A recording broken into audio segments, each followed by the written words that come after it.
de CM1 de l'école du 149e RI d'Épinal vous feront visiter l'exposition de l'artiste Florent Meyer au conseil départemental des Vosges. Johan et Mathéo vous conteront l'histoire de la tongue. Frédéric vous improvisera une composition florale dans un tuto réalisé dans le cadre d'un projet Solidarité Logement, soutenu par le conseil départemental des Vosges. Lors d'une rencontre régionale passeur d'images organisée par la Ligue de l'enseignement à Metz, les jeunes étaient invités à nous donner leur vision de l'avenir. Nous nous quitterons avec le groupe de jeunes talents spinaliens Spinajazz.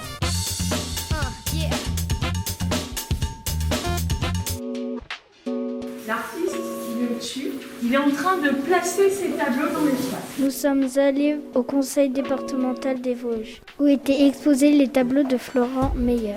L'artiste était présent, il était en train d'accrocher ses tableaux. Il nous a expliqué comment était fait une toile. C'est un châssis en bois sur lequel est fixée une toile à peindre. Il signe à l'arrière de ses tableaux. Ces tableaux représentent des objets qu'on n'a pas l'habitude de voir. Par exemple, là, des pneus. Les personnages, ils sont dans une drôle de position. On a l'impression qu'ils ont fait exprès de se coincer. Moi, je trouve ça marrant. Ce tableau-là me fait penser à la tour de Pise. Fallait juste toucher avec le doigt et ça tombait. L'artiste aime bien peindre les arbres et les plantes de notre région, comme les sapins et la berze du Caucase, qui est une plante toxique. Par exemple, sur ce tableau, un sapin mort s'est écroulé sur un jeune sapin, comme un pont vers l'avenir. Sur ce tableau, nous retrouvons des pissenlits et des ronces. Ce tableau représente la pollution. Il a tellement de pneus dans la nature que les oiseaux ont été obligés de construire leur nid dans les pneus. Il a fait une belle peinture d'une poubelle sur un tableau. Il a représenté le drapé du plastique du sac poubelle. Ça le fait devenir quelque chose de beau. Des godets. Voilà, ça s'appelle des godets. Les godets, ce sont des objets qu'on trouve sur les tractopelles de chantier. L'artiste nous a expliqué que quand les godets étaient vieux, on les brûlait dans des usines spéciales. Autour du godet, il y a des flammes, on a l'impression qu'il est en enfer. J'ai trouvé que le tableau avec les oiseaux qui mangent des frites était bizarre car les oiseaux ne mangeaient pas de frites. L'artiste nous a expliqué que quand les corbeaux ne trouvaient plus à manger dans la nature, ils allaient en ville pour manger ce qu'ils trouvaient par terre. C'est un oiseau qui mange tout ce qu'il trouve en général. Pas tout. Sur un des tableaux, les corbeaux jouaient à la roulette. Il y en a, ils sont contents parce qu'ils ont gagné, et il y en a, ils sont pas contents parce qu'ils ont perdu. J'aime bien le tableau des oiseaux qui jouent avec les allumettes. Sur ce tableau, les corbeaux veulent tout faire exploser. Ils se comportent comme des humains. Ce personnage me fait penser à Panoramix avec sa barbe blanche. En fait, ce monsieur, c'est un artiste et pour aller chez lui, il faut qu'il passe par une cabine téléphonique. Il porte une veste bleue d'ouvrier et il est en claquettes. Il fait de la sculpture, c'est pour ça qu'il y a une planche à côté de lui. J'aime bien ce tableau car il y a de belles fleurs. Moi, j'aime bien parce qu'il est moche et il nous fixe des yeux.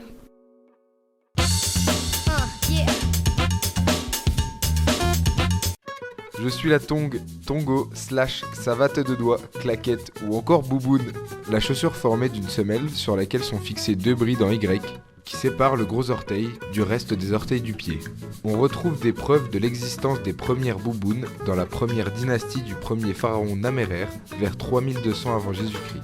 C'est la zohori, une sandale japonaise qui a inspiré la société brésilienne de Sao Paulo, Alpargatas, lorsqu'elle a créé la tongue brésilienne, la Havaianas.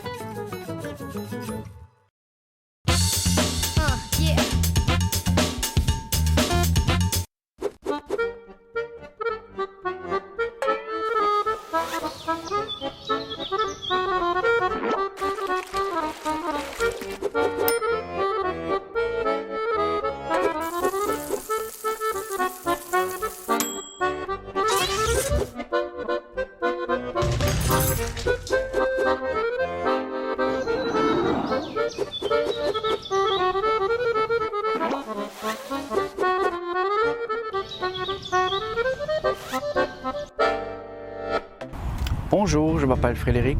Je vais vous montrer une petite démo de ma part. Donc que de la déco, que je trouve des fleurs n'importe où, que tout le monde peut faire. Donc je vais mettre de la terre dans le pot. Hop. Donc j'en mets aux 3/4. Je tasse un peu la terre et je commence. C'est improvisé, hein. Après, je mets donc une autre couleur. Après, je mets ça. Donc là, j'ai un morceau de bambou que je vais couper. Hop. Ensuite, on peut faire une petite deuxième.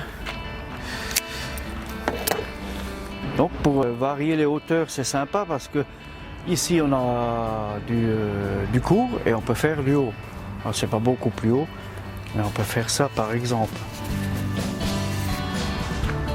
On va mettre rouge là-dedans, donc un peu de couleur quoi. Voilà, et je rajoute un peu de terre. Voilà. Je rajoute un petit peu de verdure. Là, il manquerait du blanc. Donc j'ai du blanc là. J'aime bien la nature, j'aime bien les fleurs, les animaux, tout.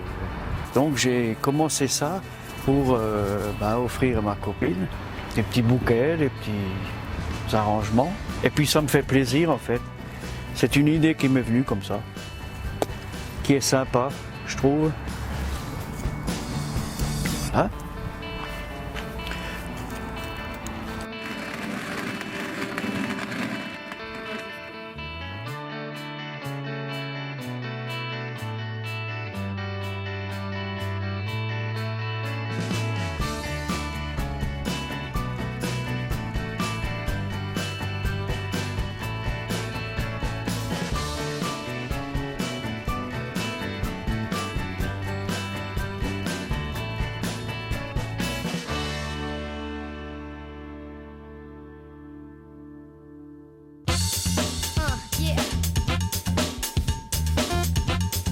On a eu l'opportunité de regarder un peu ce que le rapport GIEC a pu nous dire et honnêtement je vois un peu la planète, je sais que les êtres humains malheureusement on a un peu détruit la planète, donc je vois l'avenir assez sombre, mais j'ai un léger espoir que les êtres humains avec cette annonce vont plus profiter de l'instant présent. J'envisage l'avenir assez sombre aussi, d'une manière assez incertaine, à cause des catastrophes climatiques, des catastrophes écologiques, on voit qu'on fonce droit dans un mur.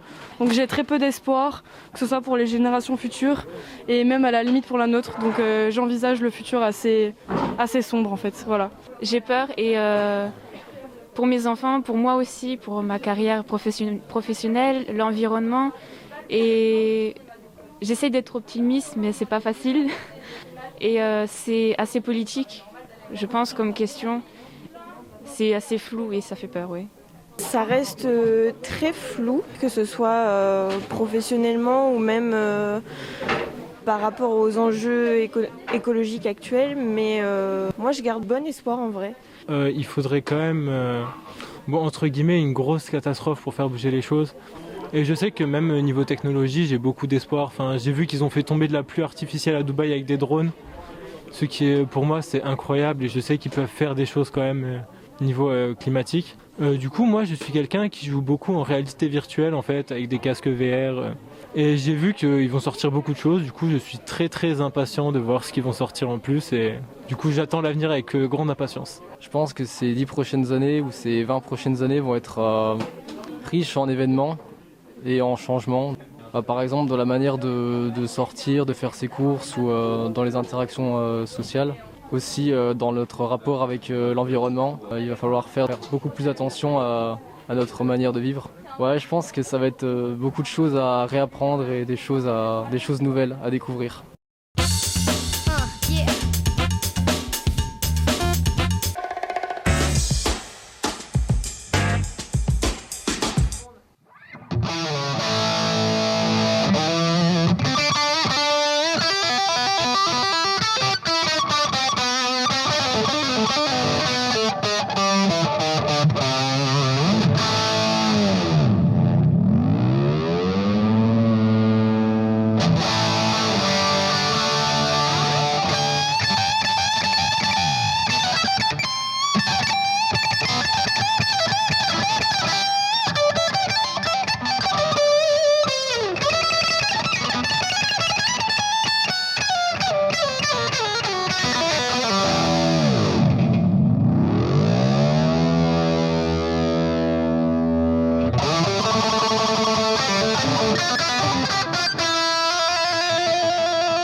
Thank you.